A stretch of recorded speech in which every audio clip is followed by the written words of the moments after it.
ஸ்ரீ வீதராகாய நமஹ. ஜெயின பாரதம் தொடர் எண் 54. வணக்கம் பவ்யர்களே. இங்கே நடக்கின்ற அந்த மாகந்த நகரிலே அரண்மனைக்கு புறத்தே நடக்கின்ற போரிலே அவர்கள் அர்ஜுனன் தான் என்பதை அந்த ஓலை விடுத்ததின் மூலமாக அறிய வந்தார் துரோணாச்சாரியார். அவர் விதுரர் மற்றும் பீஷ்மர் போன்றவர்களுக்கு அறிவித்துவிட்டு எல்லோரையும் உண்மை உணர்ந்து கொள்ள செய்தார்கள். அதற்கு பிறகு துரியோதனனை அழைத்து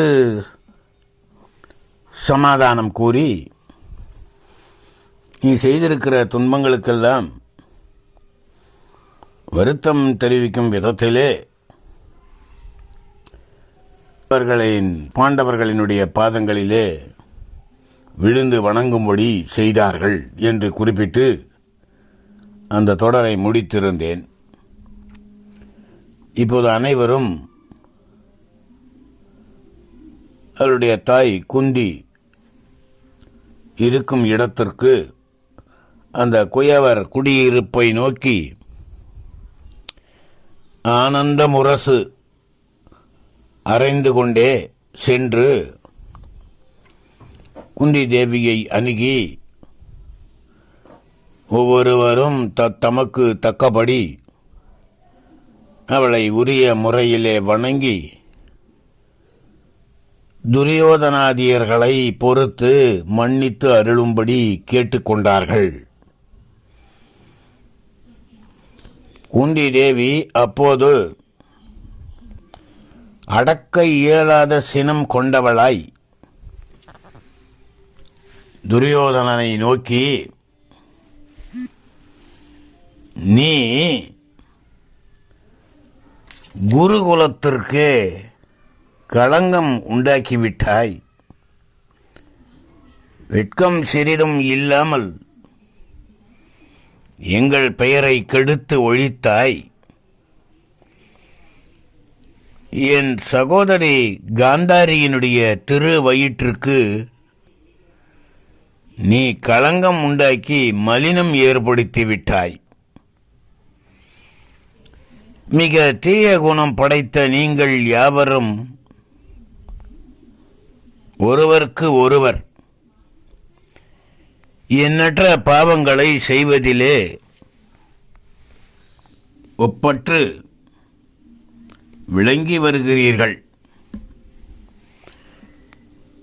ஒருவன் அவன் எப்படிப்பட்டவனாயினும்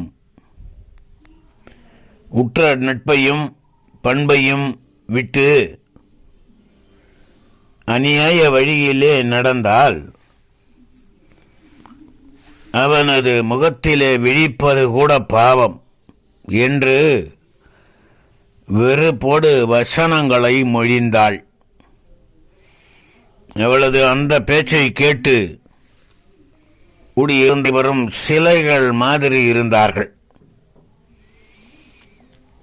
மீண்டும் குந்தி அவனை நோக்கி, மகனே, போனது போகட்டும். இனி நாம் எஞ்சிய காலம் முழுதுமாக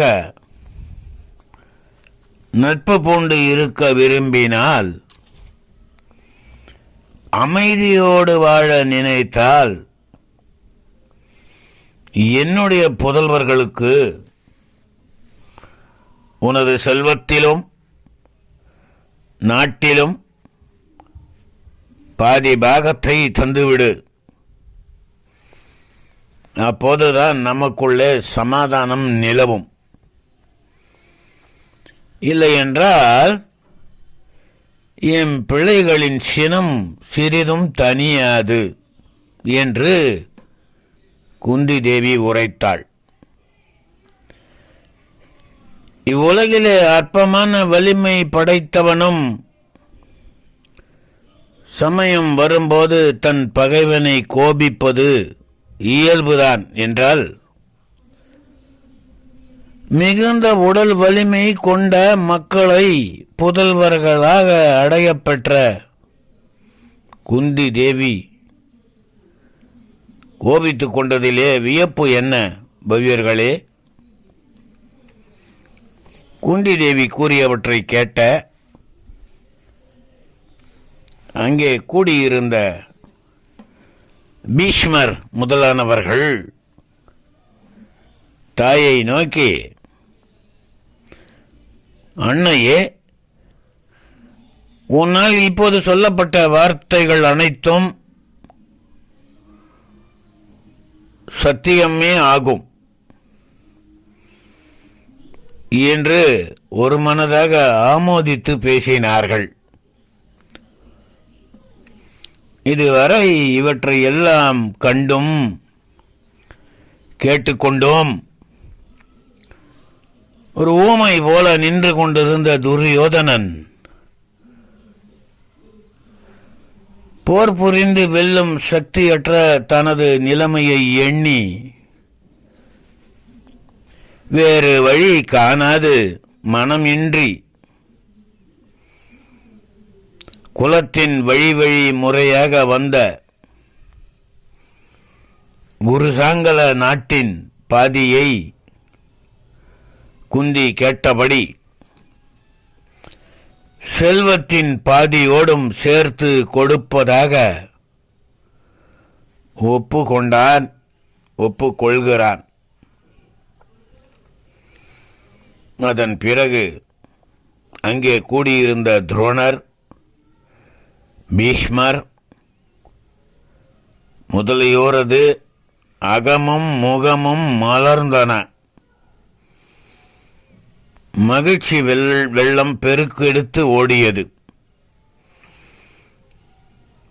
அதற்கு பின்பு துருபதன் மிகவும் உவகையோடு தனது அரண்மனைக்கு யாவரையும் அழைத்து சென்று அன்போடு உபசரித்து போற்றி வரலானான். விரைவிலே திருமணத்தை செய்து முடிக்க எண்ணி மணவினைக்கு ஏற்ற பொன்மயமான சிறந்ததோர் பெரிய விசாலமான அழகிய மணிமண்டபத்தை கட்டுவித்தான். திருமணத்திற்கு முன்னதாக தன் நாட்டில் இருந்த அனைத்து ஜினாலயங்களிலும் சிறப்பு வழிபாடுகளையும் திருவிழாக்களையும் சான்றோர்களது உள்ளங்கள் குளிர்கின்ற வண்ணம் நடைபெற செய்தான். பின்பு யாவரும் கண்டு களிக்கும்படி ஒரு நல்ல முகூர்த்தத்திலே விதிமுறைகள் வழுவா வண்ணம் தன் மகள் திரௌபதியை அர்ஜுனனுக்கு மணம் முடித்து வைத்தான். அந்த முகூர்த்தத்திலேயே காண்டீபம் என்கிற வில்லோடு தன் மகளை அனுப்பி வைத்தான் அந்த வித்யாதரன் அரசன் தேவேந்திரவர்தனன். அந்த வித்யாதரனையும் வரவழைத்து அவன் நெஞ்சம் நிறைவு கொள்ளுமாறு அவன் மகளையும் அர்ஜுனனுக்கு மணம் செய்வித்தான். என்ன வியப்பு பாருங்கள்! உலகின் வெவ்வேறு இடங்களில் பிறந்திருந்தாலும் அவர்கள் கணவன் மனைவியராய் ஒரே இடத்தில் சேருவது என்பது அவரவர் செய்த வினை பயனை அன்றி வேறேதும் இல்லை. ஒரே நாளிலே திரௌபதியையும்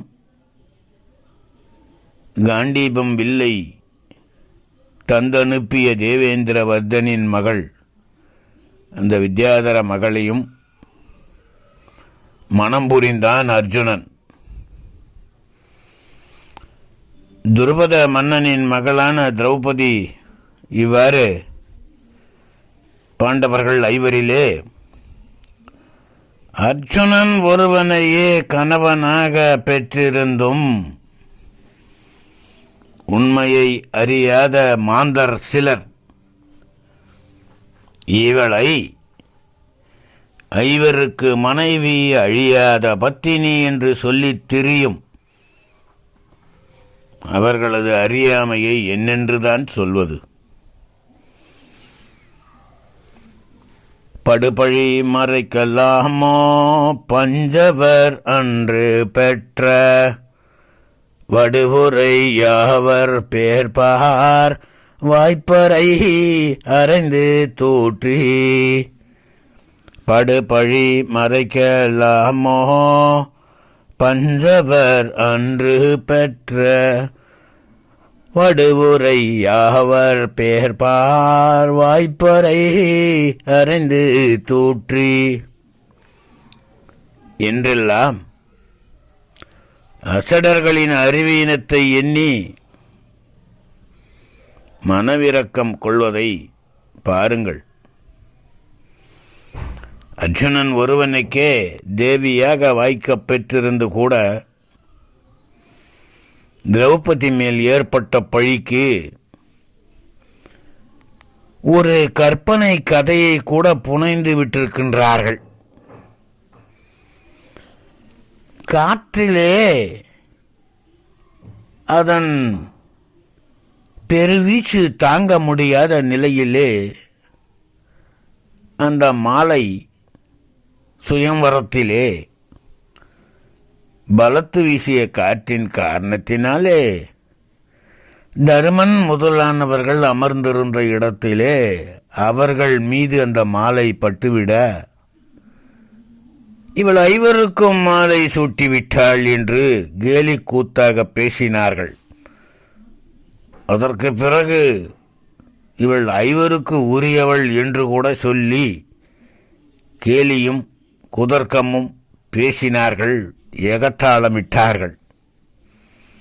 இதெல்லாம் தற்செயலாக நடந்த நிகழ்வு, புனைந்துரைத்த பதிவுகள். பவ்யர்களே, இனி நிகழ்வனவற்றை அடுத்த தொடரிலே காண்போமா? நன்றி, வணக்கம். ஜெய் ஜினேந்திரா.